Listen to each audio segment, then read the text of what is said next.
ICC women's T20 ലോകകപ്പിൻ്റെ final മത്സരം ഇന്ന് വൈകിട്ട് 9:30 മുതൽ ലണ്ടനിൽ വെച്ചാണ് ഫൈനൽ മത്സരം നടക്കുക. ഓസ്ട്രേലിയൻ വുമൺസും ഇംഗ്ലണ്ട് വുമൺസും തമ്മിലാണ് മത്സരം. ലോകകപ്പിൽ ഇതുവരെ ഒരു മത്സരം പോലും തോൽക്കാതെയാണ് ഓസ്ട്രേലിയൻ വുമൺസ് ഫൈനലിൽ എത്തിയിരിക്കുന്നത്. എന്നാൽ ഗ്രൂപ്പ് സ്റ്റേജിൽ ഓസ്ട്രേലിയയോട് മാത്രമാണ് ഇംഗ്ലണ്ട് വുമൺസ് തോറ്റിട്ടുള്ളത്.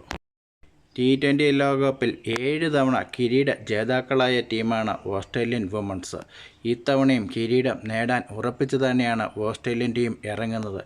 എന്നാൽ ഇംഗ്ലണ്ടിൽ വെച്ച് നടക്കുന്ന മത്സരം ആയതുകൊണ്ട് തന്നെ ഇംഗ്ലണ്ടിന് വലിയ ഗ്രൗണ്ട് സപ്പോർട്ടാണ് ലഭിക്കുക. സ്വന്തം കാണികളുടെ മുമ്പിൽ വെച്ച് ലോകകപ്പ് ഉയർത്തുക എന്ന ലക്ഷ്യവുമായിട്ടാണ് ഇംഗ്ലണ്ട് ഇറങ്ങുന്നത്. സെമി ഫൈനലിൽ ഓസ്ട്രേലിയൻ വുമൺസ് വെസ്റ്റ് ഇൻഡീസ് വുമണിനെ തോൽപ്പിച്ചപ്പോൾ ഇംഗ്ലണ്ട് സൗത്ത് ആഫ്രിക്കൻ വുമൺസിനെയാണ് തോൽപ്പിച്ചത്. ഇന്ത്യ ഗ്രൂപ്പ് സ്റ്റേജിൽ തന്നെ പുറത്തായി. നിങ്ങളുടെ അഭിപ്രായത്തിൽ കപ്പ് ആര്